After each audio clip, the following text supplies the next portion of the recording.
Bismillahirrahmanirrahim. Alhamdulillahi rabbil alamin. Wassalatu wassalamu ala asyrafil mursalin Nabiyyina Muhammadin wa ala alihi wa ashabihi wa azwajihi wa dhurriyyatihi wa man tabi'ahum bi ihsanin ila yaumiddin.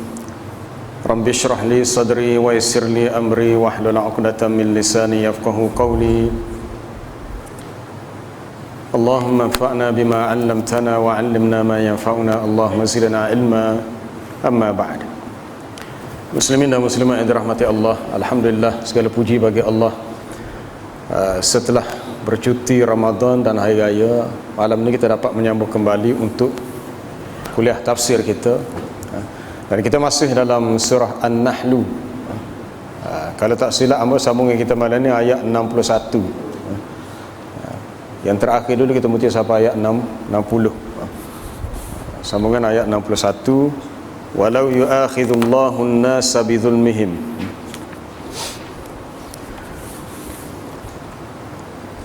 A'udzu billahi minasy syaithanir rajim. Bismillahirrahmanirrahim. Walau yu'akhidullahu an-nasa bidzulmihim ma taraka 'alaiha min dabbatin walakin yu'akhiruhum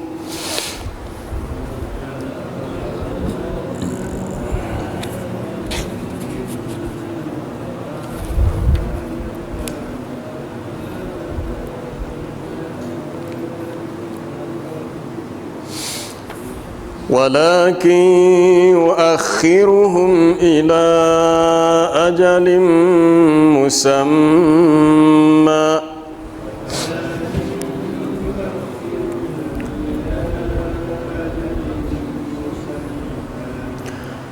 فإذا جاء أجلهم لا يستأخرون ساعة ولا يستقدمون.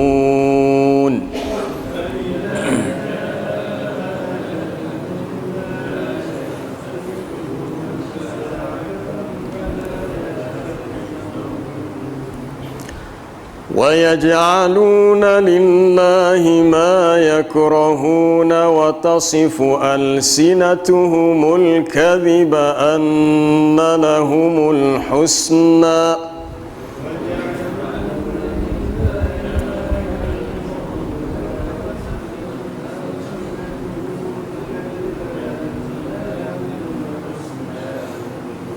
لا جرم أن لهم النار وأنهم مفرطون.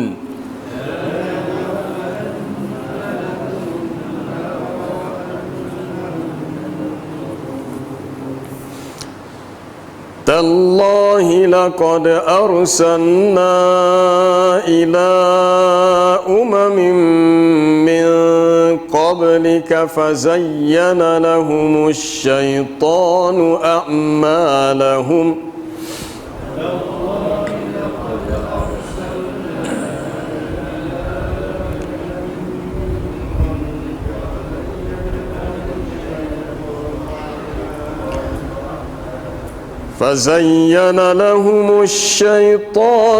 أعمالهم فهو وليهم اليوم ولهم عذاب أليم.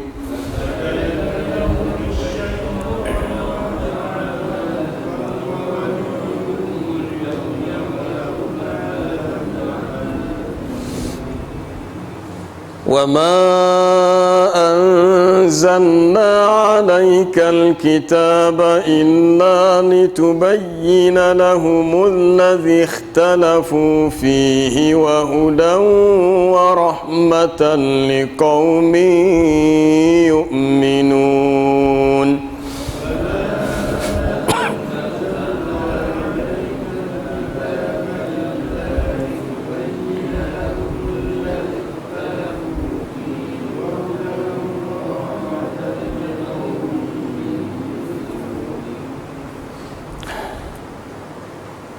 walau yu'akhidullahu an-nasa bidzulmihim ma taraka 'alaiha min dabbah walakin yu'akhiruhum ila ajalin musamma.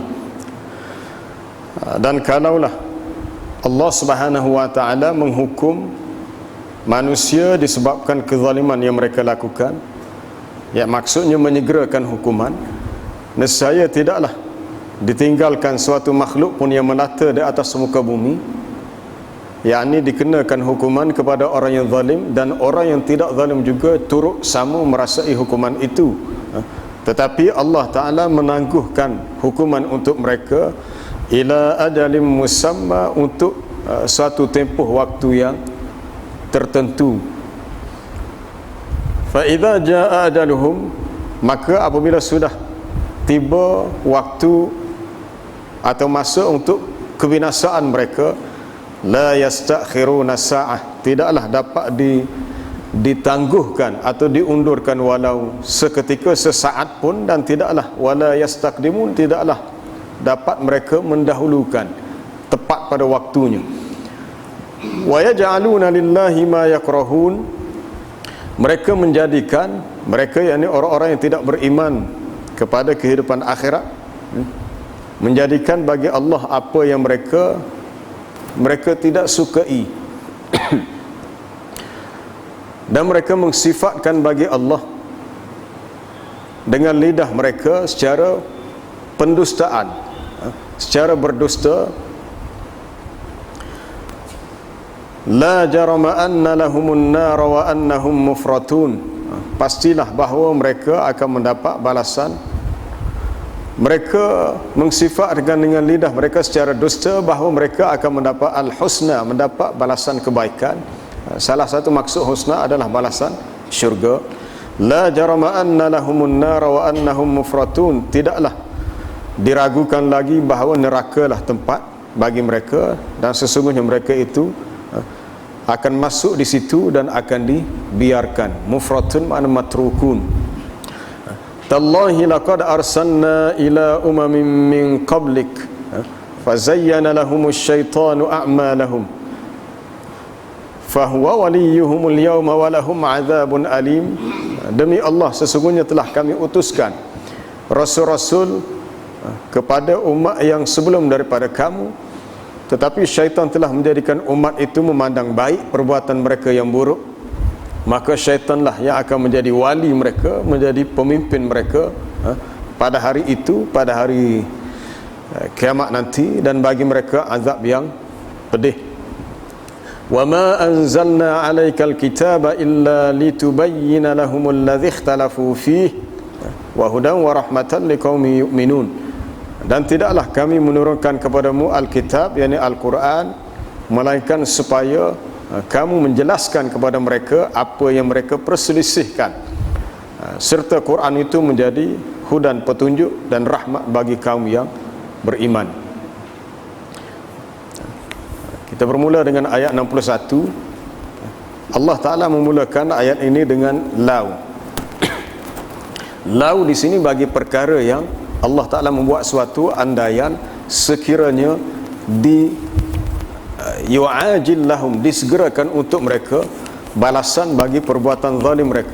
Sama ada manusia melakukan kezaliman itu pada diri mereka sendiri dengan dosa yang dilakukan, ataupun kezaliman terhadap makhluk yang lain.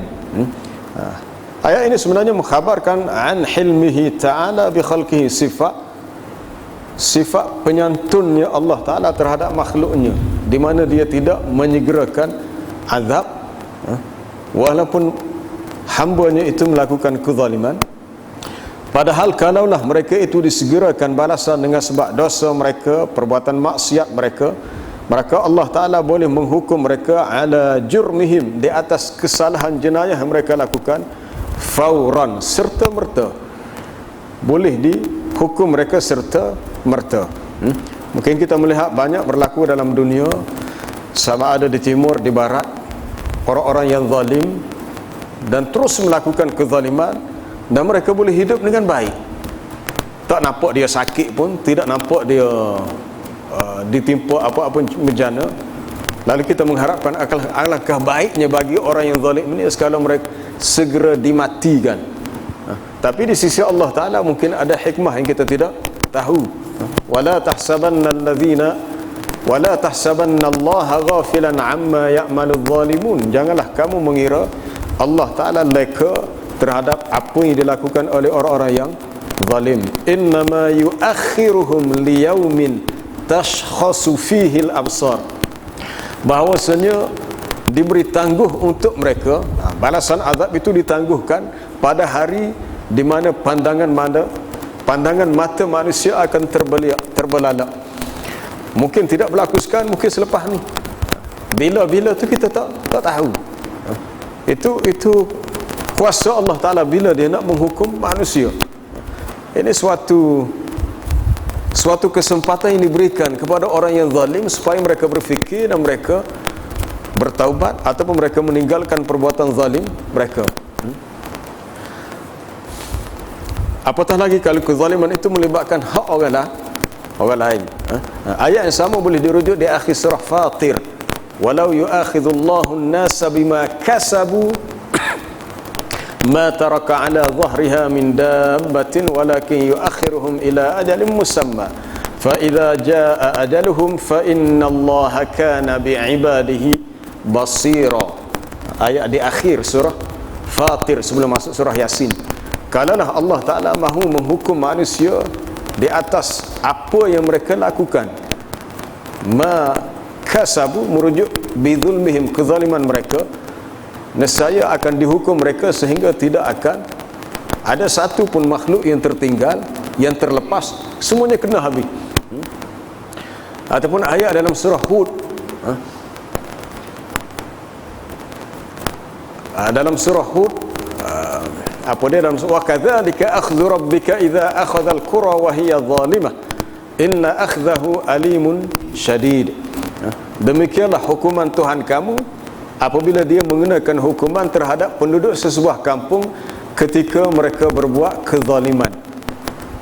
Nabi SAW apabila membaca ayat ini lalu baginda bersabda, innallaha la yumli lidh-dhalim hatta idza akhadhahu lam yuflithu.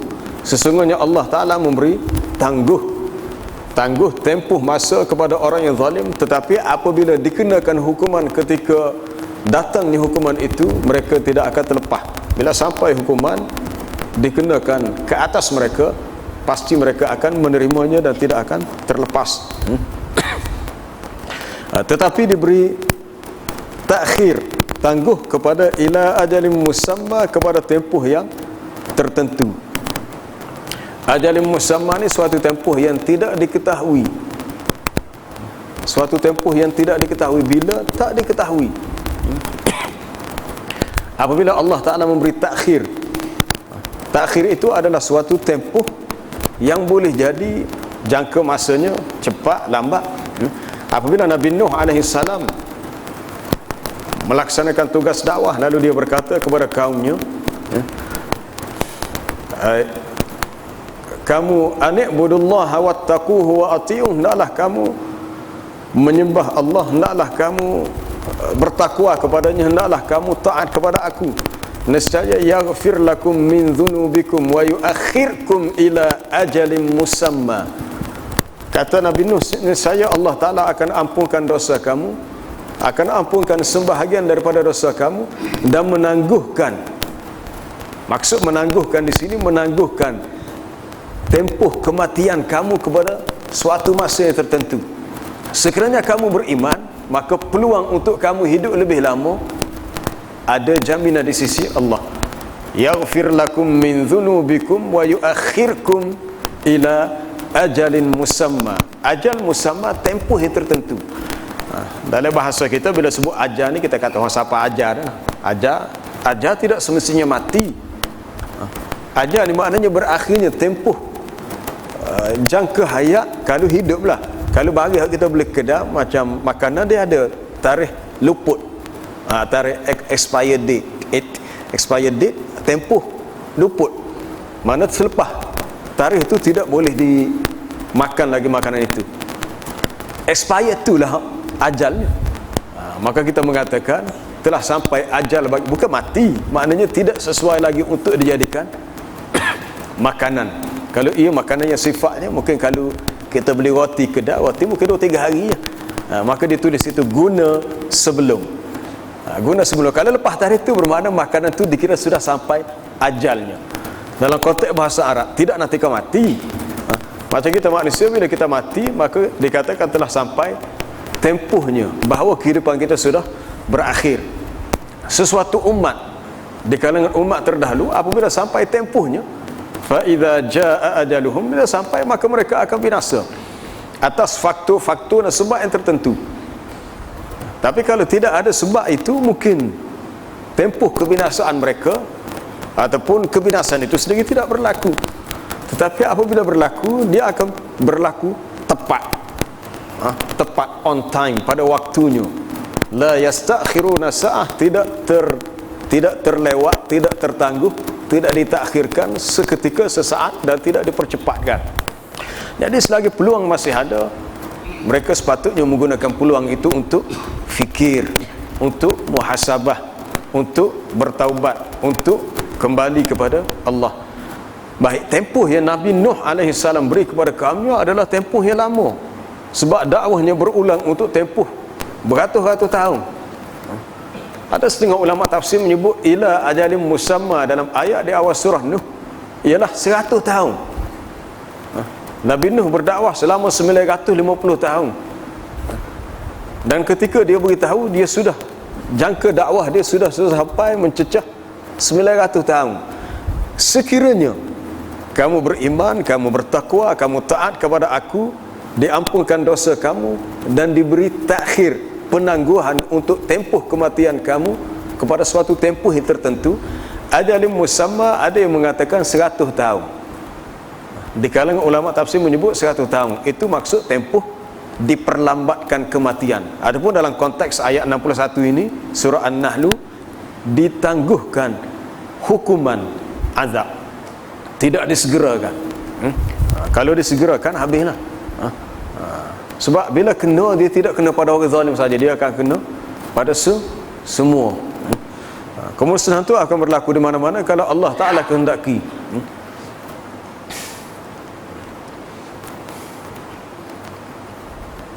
Al-Imamul Baihaqi meriwayatkan daripada Abi Hurairah radhiyallahu anhu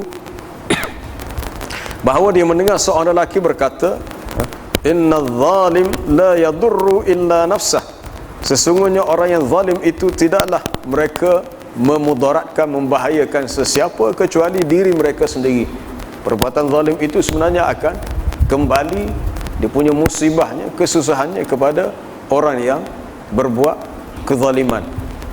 Sebab tu kita perlu mengakui bahawa kita ni mungkin buat salah, bukan mungkin, memang kita ada buat salah, silap, boleh jadi dengan orang lain, boleh jadi kita dengan Allah Ta'ala.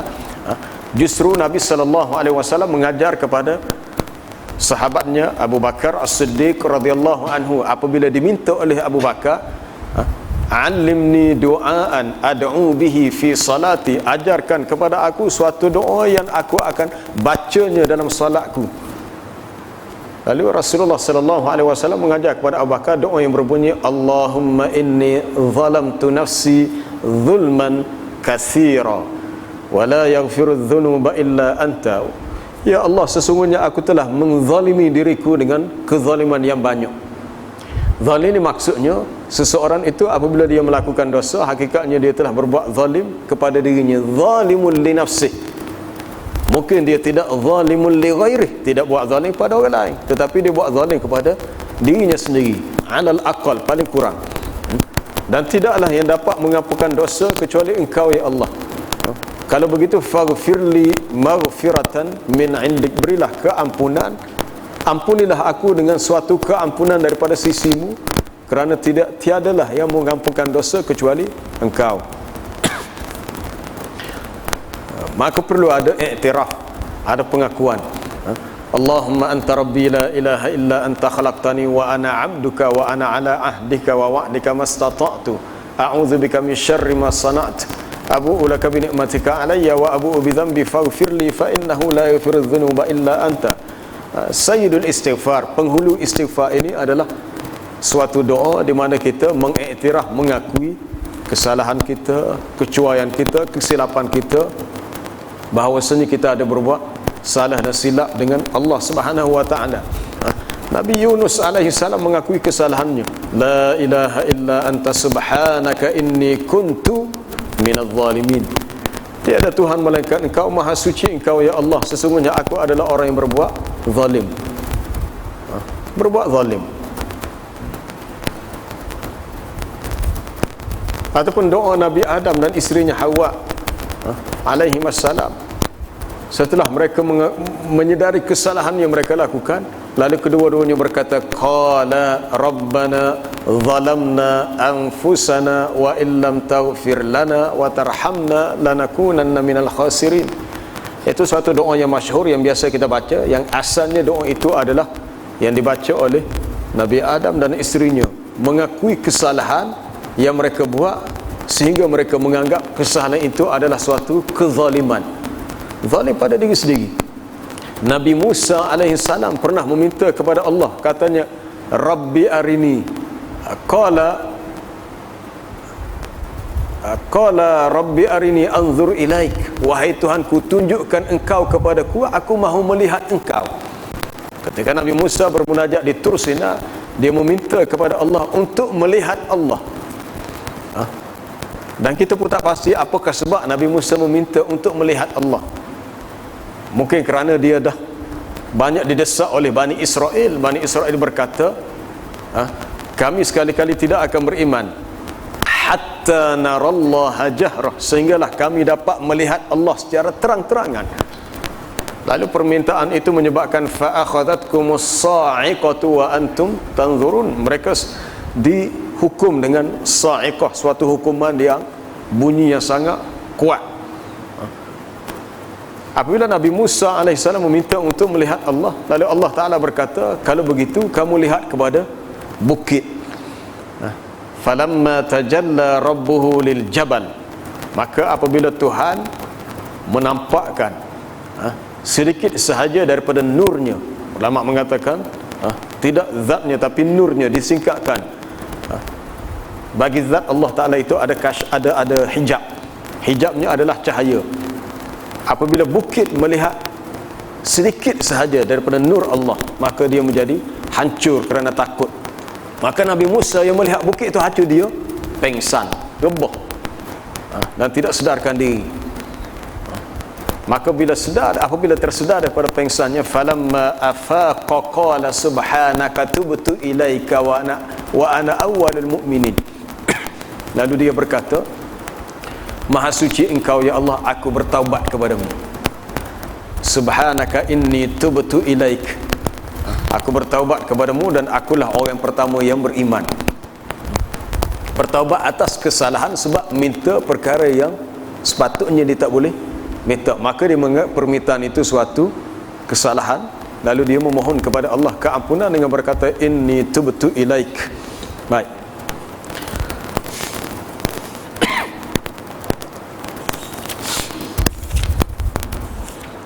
kita lihat ayat berikutnya, ayat 62. Wa yaj'aluna lillahi ma yakrahuna, mereka menjadikan bagi Allah apa yang mereka tidak sukai.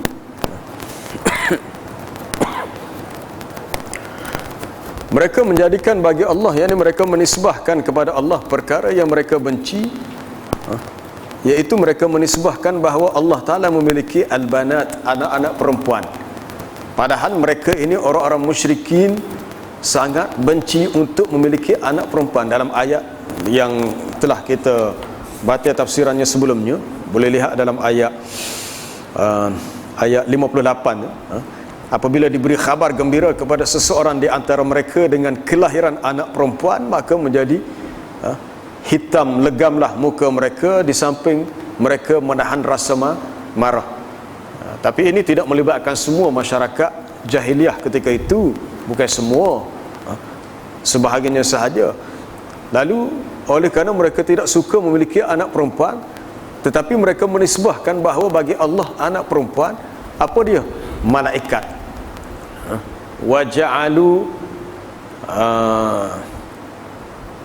Waja'alul malaikata alladzina hum ibadur rahmani inasa, mereka menjadikan malaikat-malaikat yang merupakan hamba-hamba Allah. Mereka menganggap, maksud menjadikan di situ mereka menganggap malaikat yang merupakan hamba-hamba Allah dianggap oleh mereka sebagai inatha, anak perempuan bagi Allah. Subhanallah, maha suci Allah daripada perbuatan syirik mereka. Kerana Allah Ta'ala itu tidak sama dengan makhluk. Allah Ta'ala lam yalid walam yulad walam yakullahu kufuwan ahad.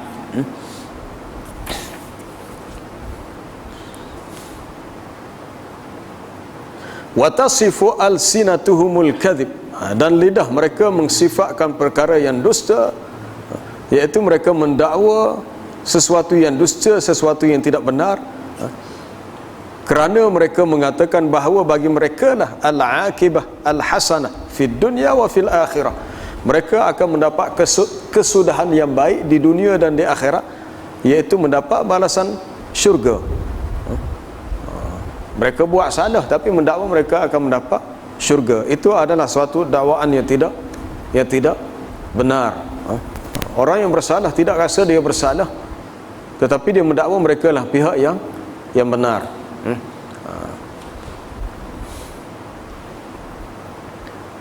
Kita merasa sangat hairan apabila seorang ahli politik daripada Amerika Syarikat yang mengumumkan akan mengeluarkan suatu dana yang besar sampai beratus juta untuk terus memberi bantuan berupa senjata kepada Israel menyerang Gaza, menyerang Palestin. Katanya kami bercakap atas dasar mahu menegakkan keadilan. Katanya nak menegakkan keadilan bagi pihak rakyat Israel. Pelik, dia bunuh orang lain, lepas tu dia macam mana? Kalau kita kata seorang pencuri masuk ke rumah kita, apabila kita panggil pihak berkuasa, maka dia menganggap dia yang betul, kita tuan rumah pula yang salah. Maka ini sesuatu yang sudah terbalik. Orang yang buat salah mengaku mereka pula mahu menegakkan perkara yang benar. Diriwayatkan bahawa mereka berkata, in kana Muhammad sadiqan fil ba'ts falanal jannah bima nahnu alaihi. Sekiranya Muhammad itu benar menyatakan bahawa adanya al-ba'ts, adanya hari kebangkitan, adanya hidup selepas mati, maka bagi kamilah syurga dengan apa yang telah kami lakukan. Lalu Allah Ta'ala membalas dakwaan mereka itu dengan jawapan la jarama anna lahumun nar. La jarama maknanya haqqan, sememangnya, semestinya bahawasanya balasan neraka itu bagi mereka, dan mereka itu mufratun ay wa annahum matrukun fiha, mereka akan dibiarkan berada dalam neraka atas balasan yang mereka telah lakukan. Tallahi laqad arsalna ila umamin min qablik, demi Allah, tallah, demi Allah, sesungguhnya telah kami utuskan kepada umat yang terdahulu sebelum kamu. Maksudnya diutuskan rasul. Tallahi laqad arsalna, mana punya maf'ul lebihnya. Arsalna di situ ada fi'il dan fa'il. Utuskan fi'il, kami yang utuskan itu jadi fa'il, maf'ul lebihnya mahdzuf, tak disebut takdiruhu rusulan. Tallahi laqad arsalna rusulan ila umamin min qablik. Tapi walaupun jumlah ini, ayat ini tak disebut maf'ul lebih, yang diutuskan itu adalah rasul, tetapi dapat difahami daripada siyakul kalam, daripada bentuk ayat. Demi Allah, sesungguhnya telah kami utuskan, maksudnya utuskan para rasul kepada umat-umat yang sebelum daripada kamu. Allah Ta'ala memberi suatu penegasan dengan dimulakan ayat ini melalui qasam. Tallahi, sumpah, demi Allah, demi Allah telah diutuskan. Dan rasul yang diutuskan bukan seorang dua, ramai. Thumma arsalna rusulana tatra kullama jaa ummatar rasuluha kadzabuh fa atba'na ba'dahum ba'dha. Kemudian kami utuskan beberapa rasul secara tatra, berturut-turut, rasul demi rasul daripada satu zaman kepada zaman yang berikutnya. Setiap kali datangnya rasul itu kepada umat mereka, lalu umat itu kadzabuhu, mendustakan rasul. lalu kamu ikuti setengah mereka dengan setengah yang lain. Maksudnya selepas meninggalnya seorang rasul, muncul rasul yang lain. Allah Ta'ala utuskan ramai rasul sebelum ini, dan kita ni sudah berakhir di akhir zaman, akhir umur dunia. Kerana selepas Nabi sallallahu alaihi wasallam tidak ada lagi nabi, tidak ada lagi rasul. Sebagaimana dalam hadis riwayat Imam Bukhari, kanat banu Israel tasusuhumul anbiya, adalah Bani Israel yang menjadi pemimpin mereka adalah para nabi. Kullama halaka nabiyyun khalafahu nabi, setiap kali binasanya, meninggalnya seorang nabi akan diganti dengan nabi yang lain. Dan ketahuilah, innahu la nabiyya ba'di, tidak ada lagi seorang nabi pun selepasku. Yang ada hanyalah khulafa, penguasa-penguasa ataupun pengganti-pengganti yang akan meneruskan tugas dakwah para nabi yang terdahulu, khususnya di kalangan para ulama. Maka syaitan telah menghiaskan bagi mereka amalan buruk mereka. Di sini kita melihat peranan syaitan menyesatkan manusia. Allah Ta'ala utuskan rasul, lalu syaitan menyesatkan manusia, menyebabkan manusia merasakan perbuatan buruk mereka itu adalah baik.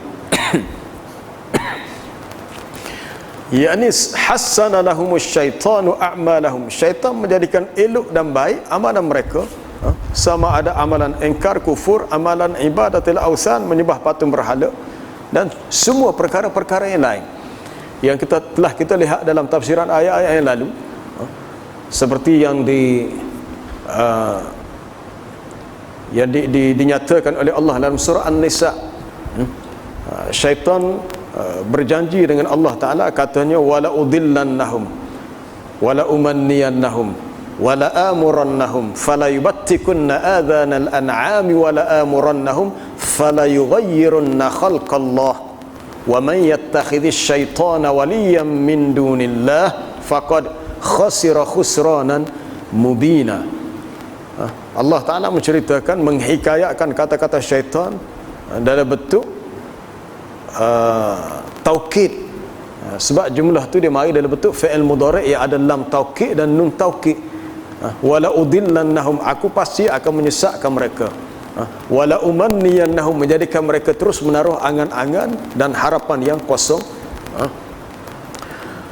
Wala amurannahum, aku pasti akan menyuruh mereka berbuat begitu. Fala yubattikunna adhanal an'am, atau mereka akan memotong, mengerak telinga-telinga binatang atas tujuan untuk dipersembahkan kepada berhala yang mereka sembah. Wala amurannahum, aku pasti akan menyuruh mereka berbuat begitu. Lalu fala yughayyirunna khalqallah, lalu mereka mengubah ciptaan Allah.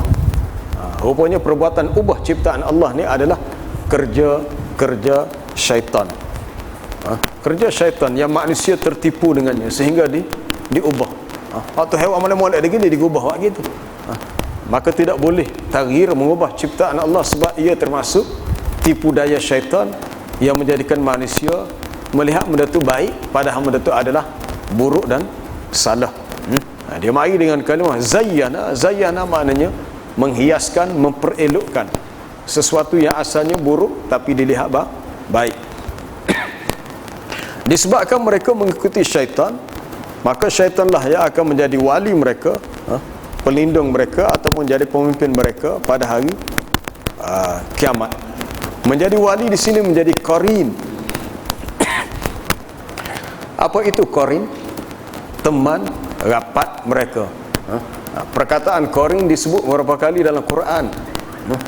Dalam surah Az-Zukhruf, dalam surah Qaf.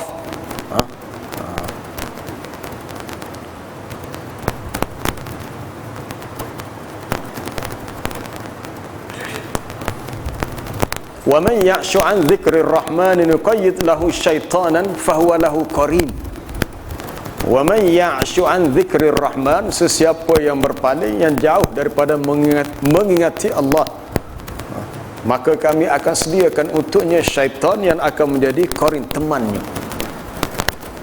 Teman yang akan sentiasa mengikuti dia. Wa innahum la yasuddunahum 'anis sabil wa yahsabuna annahum muhtadun.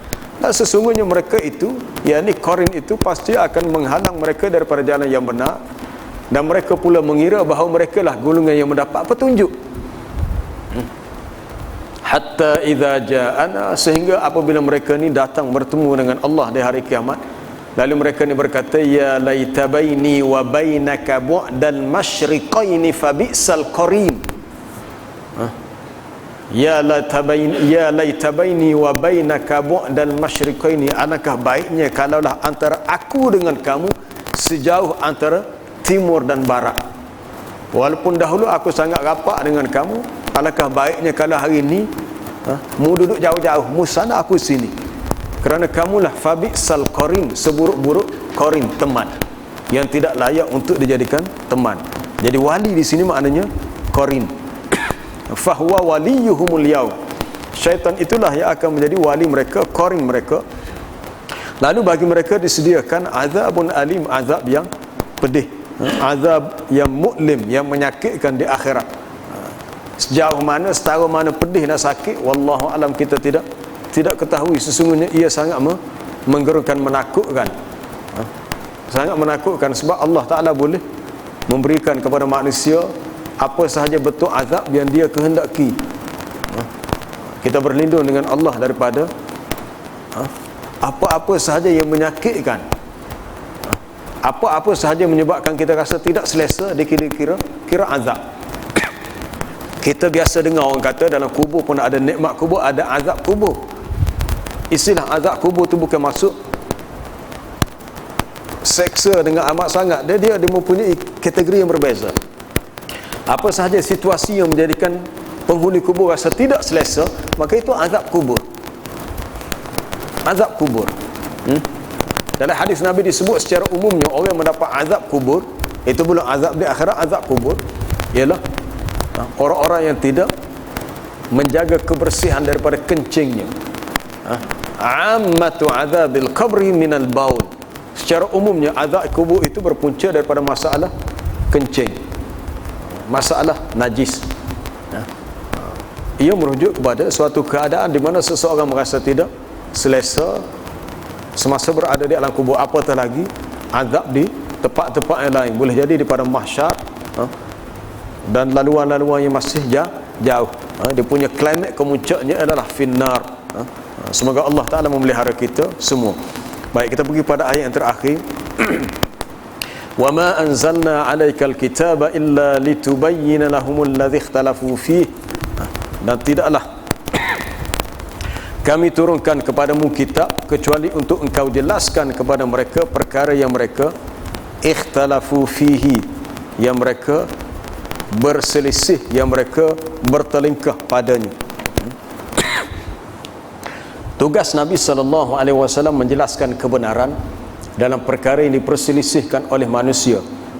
Sama ada manusia yang ikhtalafu dalam fi amrin minal umur, dalam apa sahaja urusan, boleh jadi maksudnya orang-orang musyrikin, boleh jadi ahlul kitab.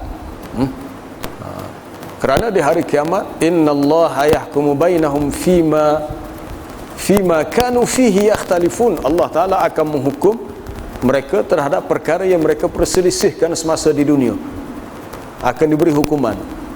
Tetapi semasa di dunia, Nabi SAW diutuskan melalui kitab Al-Quran yang diwahyukan kepada baginda, untuk baginda jelaskan kepada manusia perkara yang manusia perselisihkan.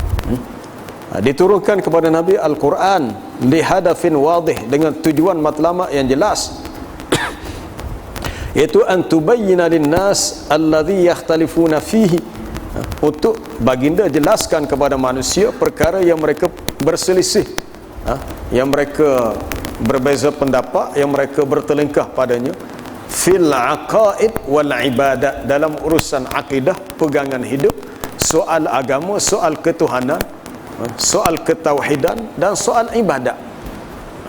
Dua perkara yang menjadi keperluan dalam hidup manusia, iaitu akidah dan ibadat. Akidah dan ibadat. Nabi SAW membawa mesej yang sama yang pernah dibawa oleh Rasul dan Nabi yang terdahulu. Apa dia? ani'budullaha ma lakum min ilahin ghairuh. Hendaklah kamu kembali kepada mengabdikan diri kepada Allah, kerana tidak ada bagi kamu Tuhan selain daripada Allah. Keyakinan bahawa adanya Tuhan itu adalah fitrah manusia.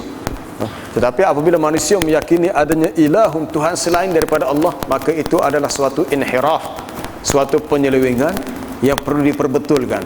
Maka diutuskan Nabi dan Rasul untuk memperbetulkan keyakinan manusia bahawasanya la ilaha illallah wa ma arsalna min qablika mir rasulin, tidaklah kami utuskan sebelum kamu daripada rasul yang terdahulu, illa nuhi ilaihi, melainkan kami wahyukan kepada rasul itu, annahu la ilaha illa ana fa'budun, bahawasanya tiada Tuhan melainkan aku, kata Allah. Tidak ada Tuhan yang berhak disembah melainkan aku, maka fa'buduni, sembahlah aku. Itulah yang diwahyukan kepada semua rasul. Dari sudut akidah, meyakini la ma'bud bihaqqin siwallah, tidak ada Tuhan yang berhak disembah melainkan Allah. Sembah ni maksudnya ialah segala urusan ibadat mesti hanya kepada Allah. Bukan dalam bab solat sahaja, bukan puasa sahaja, bukan rokok sujud sahaja. Semua urusan yang termasuk dalam pengertian ibadat mestilah kepada Allah. Apabila manusia sarful ibadah, memalingkan ibadat kepada yang lain, maka bermakna dia telah menyengutukan Allah. Mungkin dalam solatnya dia menyembah Allah, tapi tiba-tiba dalam bab berdoa, meminta pertolongan, dia tidak minta kepada Allah, minta kepada makhluk, minta kepada jin. Boleh jadi minta kepada orang yang telah mati, kerana menganggap orang yang mati itu boleh tolong, kerana dia anggap dia ada karamah dan sebagainya. Maka perbuatan begitu membawa kepada syirkun, suatu syirik yang besar dosanya. Dan Quran itu sebagai hudan, sebagai petunjuk dan sebagai rahmat bagi kaum yang beriman. Inilah tugas Nabi, menjelaskan kepada manusia. Sebab itu kalau kita tidak kembali memahami ajaran Nabi SAW, warisan yang Nabi tinggalkan untuk kita, ini kitab Al-Quran dan sunnah baginda, maka kita akan teraba-raba dalam keadaan yang sangat terang. Cerah dah tempat tu, cuma mata kita ni, orang Kelantan kata boleh lagi. Boleh ni bahasa Kelantan ni dua, tengah hari boleh, tengah malam boleh, dua-dua boleh guna. Tengah gelap pun boleh juga, tak nampak pun boleh juga. Boleh jadi mata kita ni sihat, tetapi ada bahagian dalaman mata hati itu yang tidak sihat, menyebabkan tempat yang terang, tempat yang jelas kita rasa sama-sama ataupun tak berapa nampak. Agama ni sangat jelas, sangat terang. Tapi kalau tidak berpandukan kepada ilmu yang ditinggalkan oleh Nabi SAW, maka kita akan melalui kehidupan beragama dan kadang teraba-raba. Kita buat ikut cara sangkaan kita, zon kita. Itu menyebabkan kita hilang arah, hilang panduan. Kalau ikut apa yang Nabi ajar, maka perkara itu akan jadi steady, dia akan jadi bagus, berada di atas jalan yang mustaqim, jalan yang lurus. Maka di sini perlu kepada ilmu, perlu kepada kefahaman, dan perlu kepada kita bersungguh-sungguh supaya kita boleh terus stay, kekal berada di atas jalan yang benar, ataupun jalan yang telah ditunjukkan oleh Nabi SAW. Wallahu alam. Ada soalan? Ya.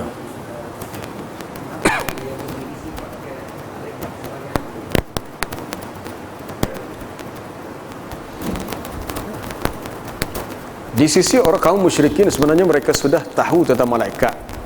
Mereka sudah tahu tentang malaikat, dan mereka menganggap malaikat itu suatu makhluk yang mulia.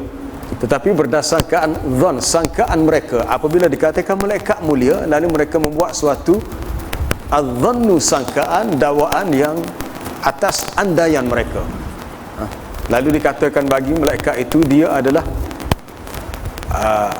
inatha ataupun banatullah, anak perempuan Allah, kata mereka. setakat yang saya tahulah. Kenapa? Sebab secara jelasnya setakat ni tak dijumpai penjelasan ulama tafsir kenapa mereka berbuat begitu.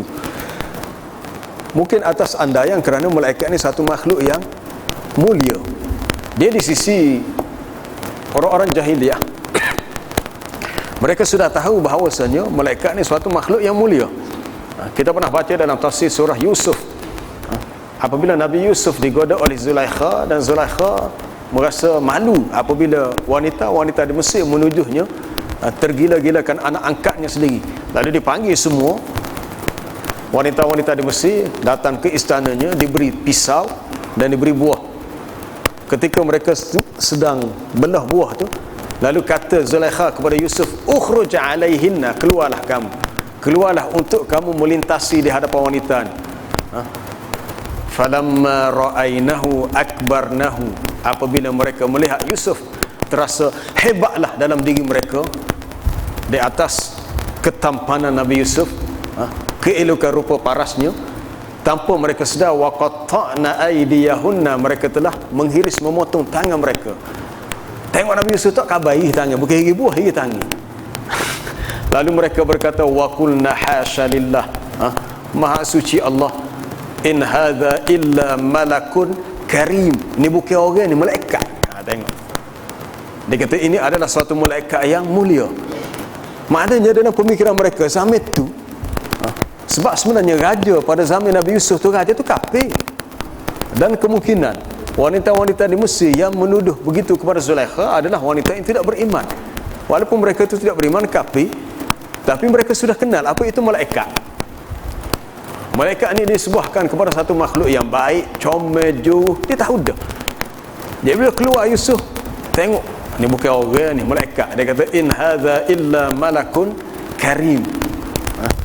Itu kisah tu berlaku zaman Nabi Yusuf. Zaman Nabi Yusuf ni di Mesir sebelum zaman Nabi Musa. Nabi Musa tak ada lagi.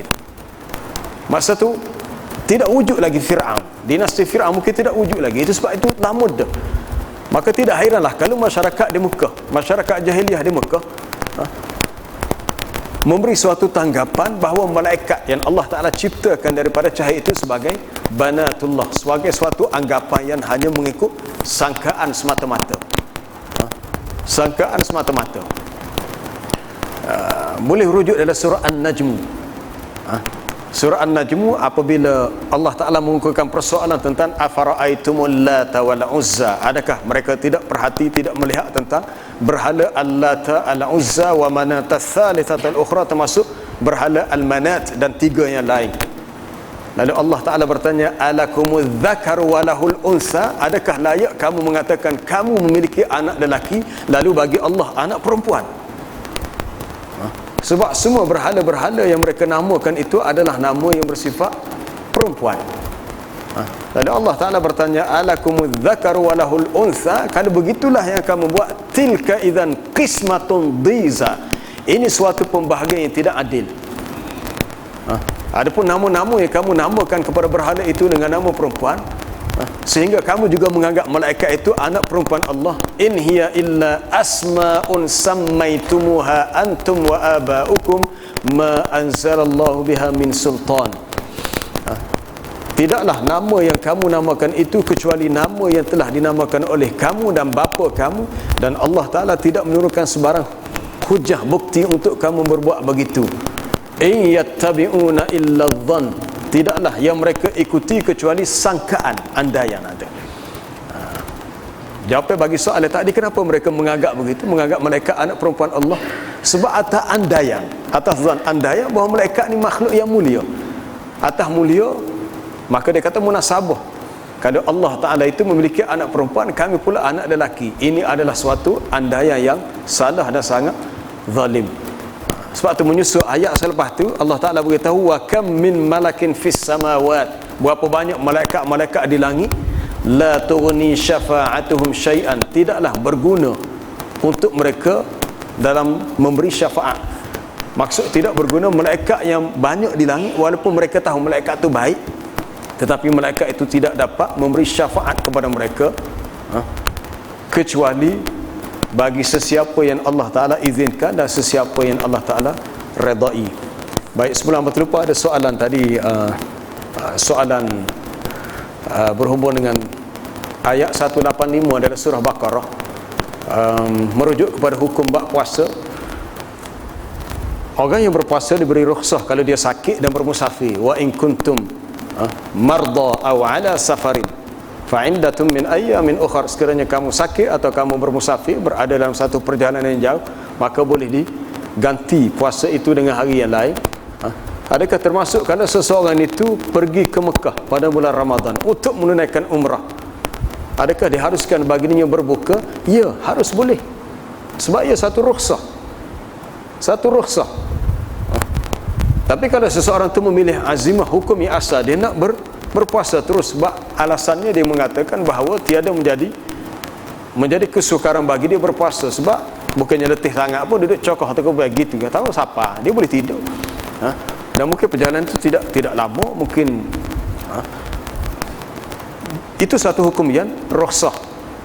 Tetapi sekiranya dengan sebab berpuasa itu menyebabkan berlaku apa-apa masalah bagi dia, sehingga masalah itu menyusahkan orang lain, kerana tebing nak puasa juga letih dah, siapa di lapangan terbang di sana lah, di Jeddah ke ataupun terus ke Madinah, dia nak gerak tak boleh dah, nak akad bagai tak boleh, orang lain pula kena akad bagai dia.